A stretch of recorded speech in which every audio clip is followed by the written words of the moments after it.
বন্ধুরা, ক্রিকেট বিশ্বকাপের সময় যে দুটি দেশের মানুষ রাত জেগে এই ক্রিকেট বিশ্বকাপ দেখেন, তেমনি ফুটবল বিশ্বকাপে সেই দেশ দুটির নাম ফিফা র্যাঙ্কিংয়ের তালিকায় এতটাই নিচে রয়েছে যাদেরকে খুঁজে পাওয়া প্রায় অসম্ভব। হ্যাঁ বন্ধুরা, আমি কথা বলছি ভারত এবং বাংলাদেশের। ক্রিকেটে এই দুই দেশ যতটা শক্তিশালী, ঠিক ততটাই দুর্বল ফুটবলের দিক দিয়ে। কিন্তু কেন এই বিশাল জনঘনত্ব দেশের মধ্যে মাত্র 11 জন বিশ্বমানের ফুটবলার তৈরি হচ্ছে না? এর পেছনের আসল কারণ কি? আজকের এই ভিডিওতে এর সমস্ত তথ্যগুলো আপনাদেরকে জানাবো। তো ভিডিওটা স্কিপ না করে পুরো ভিডিওটা ওয়াচ করুন এবং চ্যানেলে যদি নতুন হয়ে থাকেন তাহলে চ্যানেলটি সাবস্ক্রাইব করে পাশে থাকবেন। তো চলুন ভিডিওটা শুরু করা যাক।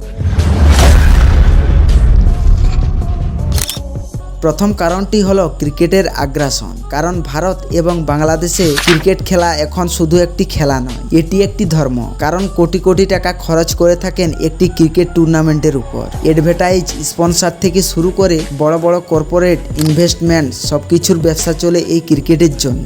অন্যদিকে আমাদের ঘরোয়া ফুটবল লিগগুলোর জন্য আমাদের দেশের মানুষ 1 টাকাও খরচ করতে আগ্রহ নেই। কারণ একজন তরুণ যখন তার কেরিয়ার গড়ার কথা ভাবেন, তখন সে ফুটবলের চেয়ে ক্রিকেটের ভবিষ্যৎ অনেক বেশি উজ্জ্বল মনে করেন। আপনাদেরকে বলে রাখি, ইউরোপিয়ান এবং আমেরিকার মতো দেশগুলোতে একটা শিশু 5-6 বছর বয়স থেকে প্রফেশনাল ফুটবল একাডেমিতে ভর্তি করে দেন। কিন্তু আমাদের দেশের তরুণেরা ফুটবল খেলেন, কিন্তু তাদের সফলতা মেলে না। আপনারা যদি জাপান এবং দক্ষিণ কোরিয়ার দিকে দেখেন, তারা 30 থেকে 50 বছরের দীর্ঘমেয়াদী প্রচেষ্টার ফলে আজ তারা ফিফা বিশ্বকাপ খেলছেন। কিন্তু ভারত এবং বাংলাদেশের মধ্যে ফুটবল খেলা নিয়ে কোনো রকম দীর্ঘমেয়াদী নেই বলেই চলে, যার ফলে আজ তারা ফুটবল থেকে অনেকটাই পিছিয়ে। শুধু এটা নয়, ফুটবল খেলা মাঠে হলেও খেলাটি হার জিত নিয়ন্ত্রণ করে থাকেন এসি রুমে বসা কর্মকর্তাদের হাতে। শুনতে খারাপ লাগলেও এটাই সত্যি। ভারত এবং বাংলাদেশের লোকেরা রাজনীতিতে এতটাই মগ্ন হয়েছেন যে তারা ফুটবল খেলাকে কোনো ভাবেন না।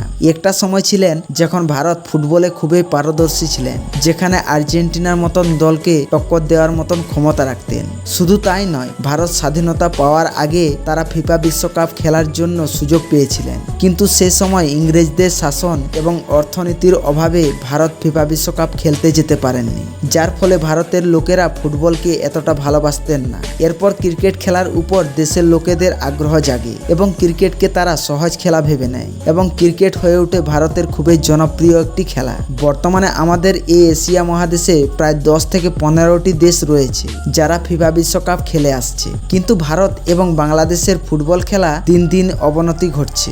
আপনাদের মনে প্রশ্ন আসছে যে ভারত এবং বাংলাদেশ তাহলে কি কোনোদিনই ফিফা বিশ্বকাপ খেলতে পারবেন না? এর প্রশ্নের উত্তর একটাই, হ্যাঁ, যার বেশ কয়েকটা কারণ রয়েছে। প্রথম কারণ, ভারত এবং বাংলাদেশে বেশ কয়েকটা বড় ভালো মানের ফুটবল স্টেডিয়াম তৈরি করতে হবে। কারণ ফুটবল খেলার মতো এই দুই দেশে সেরকম কোনো স্টেডিয়াম নেই বললেই চলে। জাপান, ইরান, কাতার এই সমস্ত দেশগুলোতে যে সকল ফুটবল স্টেডিয়ামগুলো রয়েছে, সেগুলো থেকে অনেক বড় বড় ম্যাচ অনুষ্ঠিত হয়ে থাকে। ঠিক এই রকম স্টেডিয়ামের অভাবের কারণে ভারত বাংলাদেশের ফুটবল খেলা আজকে অবনতি ঘটছে।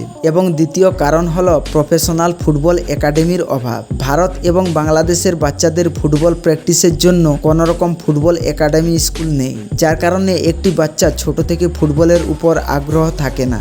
জাপান, কোরিয়ার মতো দেশগুলো আজকে তারা দীর্ঘ প্রচেষ্টার ফলে আজ তারা ফিফা বিশ্বকাপে অংশগ্রহণ করতে পেরেছে। সেই রকমভাবেই ভারত ও বাংলাদেশের সরকারকে ভাবতে হবে যে প্রতিটা শহরে বা জেলাগুলোতে যেন ভালো মানের প্রফেশনাল ফুটবল একাডেমি তৈরি করা হয়, যেখানে 5 থেকে 6 বছরের বাচ্চাগুলো ফুটবল প্র্যাকটিস করবে। একজন ফুটবলার সেই সময়ে ভালো ফুটবল খেলে থাকেন, যার পায়ে ছোটবেলা থেকে ফুটবল প্র্যাকটিস করে থাকেন।